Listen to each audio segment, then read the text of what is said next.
T'as fait beaucoup de télé, mine de rien. T'as fait énormément de télé. C'est quoi l'émission qui t'a le plus marqué? C'est Rendez-vous en terre inconnue? Ah bah ouais, ça c'est un choc dans une vie. Hein. T'es bien fait niquer, là. C'est vrai. Je me suis d'abord bien fait niquer, mais c'est devenu anecdotique par rapport à la puissance de ce que j'ai vécu là-bas. Après l'émission, ça a complètement changé. Les gens dans la rue, tout ça, ils t'en parlent encore? Ouais, les gens m'en parlent beaucoup. C'est surtout que... T'étais où? J'étais dans l'Himalaya. Mais c'est un public qui me connaissait pas en plus vraiment beaucoup. J'ai l'impression que les gens qui ont Canal+, qui regardent C8 me connaissent un petit peu, mais là c'est le public de France 2, donc il y a plein de gens qui m'ont découvert et plein de gens qui dès le lendemain viennent te voir dans la rue, les yeux un peu rougis d'émotion parce que vraiment ils ont vécu le truc avec toi. Putain, quel con. Ça a changé des choses dans ta vie, même dans ta carrière ou pas? Oui, tu vois la vie différemment parce que... Non, parce que je suis pas... Tu t'es un peu rencontré toi-même? Non, T'es parti pour rencontrer les autres. Tu t'es rencontré toi-même,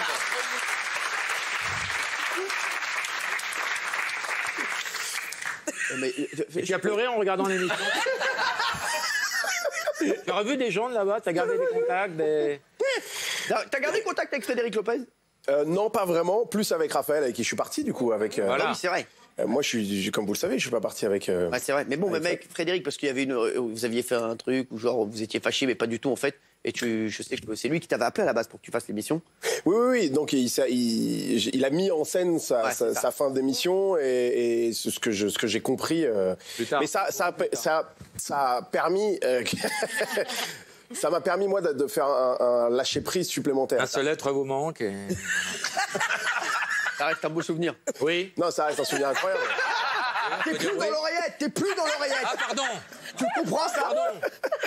Mais tu pourrais nous dire des prénoms de gens avec lesquels tu as sympathisé là-bas? Ah bah oui, je les oublierai jamais. Vas-y. Mouchetou et Roshan. Pas de marque à l'antenne. On va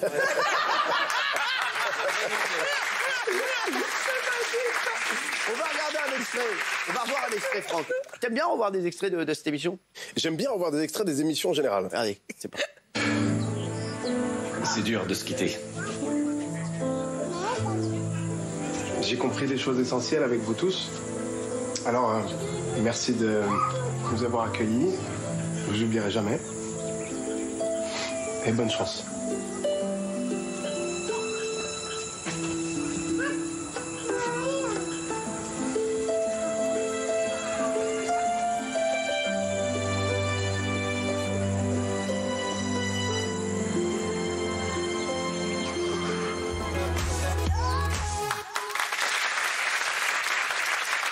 C'est une consécration, mine de rien, de faire cette émission.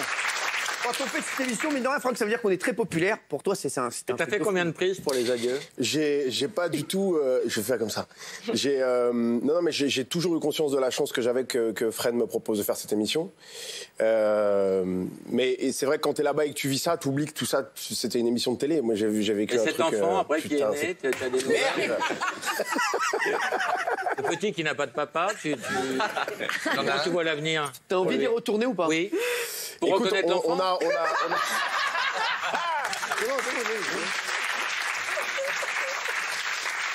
Non, mais tu sais qu'ils font ça, ils font retour en terre inconnue, et je garde espoir qu'on y retourne un jour. Ouais. Alors, moi, je t'ai connu dans Kaira Shopping. Voilà. Ah bah, j'étais très fan. Regardez, ça donnait ça. Bande de bâtards, bonsoir. Pourquoi c'est moi qui présente aujourd'hui? Une fois n'est pas coutume, comme on dit par ici. C'est parce que mon gars, Abdelkrim, aujourd'hui, qu'est-ce qu'il va faire? Il va se lancer dans show business, comme on dit. Pourquoi? Parce qu'il sait faire plusieurs imitations. Vas-y, François. Je me lève. Je te bouscule. Africain, l'Africain. Comme d'habitude. L'Africain, c'est l'Africain. Tu peux regarder comme ça, vraiment, je vais te dire. Alors, il déchire pas. À bientôt, bande de bâtards. T'as besoin d'une doublure. C'est magique.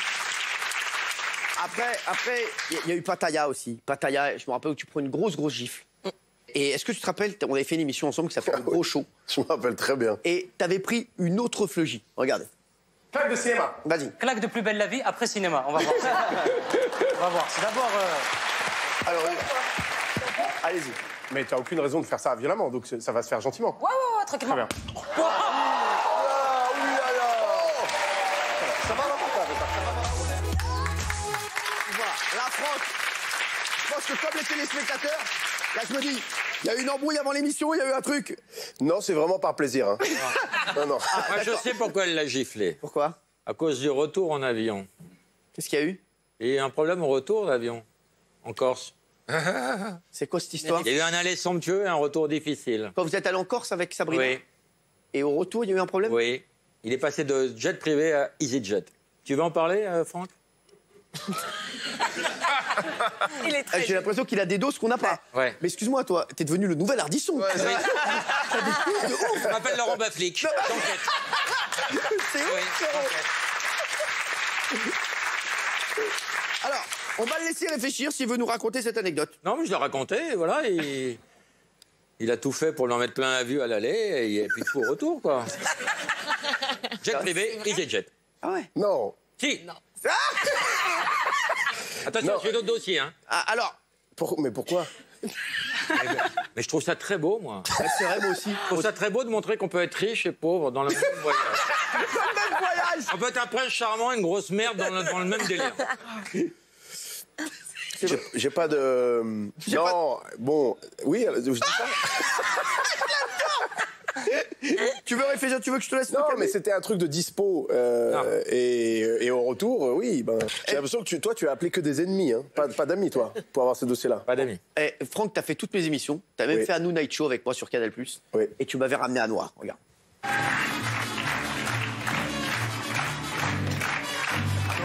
Mais l'autre, vas-y, vas-y. Eh, frère, arrête.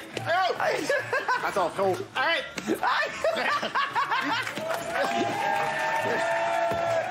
Merci, Franck Astambi. Oh, putain.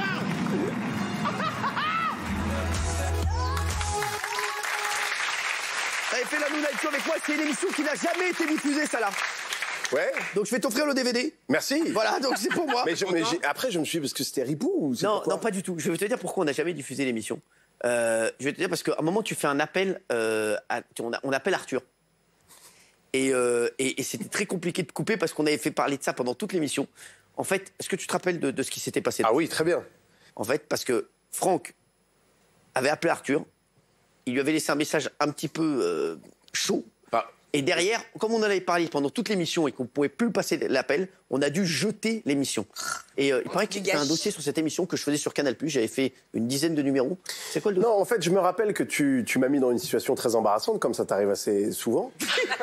Mais là, c'était vraiment très problématique. Et je me suis souvenu que souvent, tu avais ce jeu, dès que tu t'ennuies, de « venez, on appelle des gens Ouais. ». Et donc, et je me rappelle qu'on devait appeler des gens, on était ensemble avec Malik. Ouais. Et Malik avait eu la présence d'esprit, quand il a vu que tu allais démarrer ce jeu de « venez, on appelle des gens pour les faire chier », de bloquer des numéros, tu allais vouloir qu'on appelle, tu vois. Et ce jour-là, à la New Night, j'ai pas pensé à tous les bloquer. Et on avait appelé Arthur. Tu avais envoyé, je crois, un message à Arthur. Totalement contre mon gré. Exactement. Et il t'avait rappelé, d'ailleurs, dans l'émission, en direct. Et on devait couper la séquence. C'est pour ça qu'on n'a jamais passé. Et c'est dans une période où tu n'es pas en grand amour avec Arthur. Ouais, ouais. Et c'est plutôt souvent. Franck Astambi, merci mon Franck. Donc voilà, on a dû jeter l'émission. Franck, dans tes PMP, est-ce que tu te rappelles quand je t'avais piégé? Je t'avais piégé dans tes PMP. C'est arrivé plusieurs fois. Ouais, mais là, c'était pendant la pub. Je t'avais dit que je t'avais ramené un pote à toi. Oh, quel bâtard. Et en fait, c'était pas du tout un pote à toi. Ouais, je me rappelle très bien. Et je grand t'avais moment. demandé de jouer le jeu quand même. Regarde. Frérot, j'ai une petite couille. Non, c'est rien. Il faut que tu m'aides. En fait, je te vais faire ramener un pote à toi du lycée.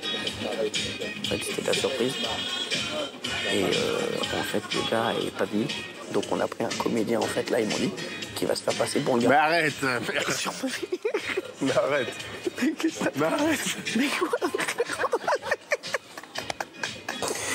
Merde, tu fais juste sûr, tu le connais vite fait.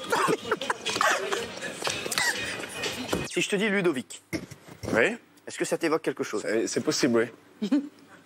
Tu partageais beaucoup de choses avec lui. Il est mort de rire. Regarde, Ludovic.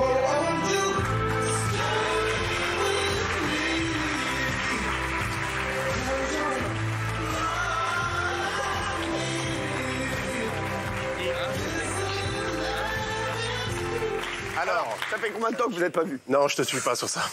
Qu'est-ce qu'il y a? Non, je te suis pas. Ce n'est pas du tout le dossier.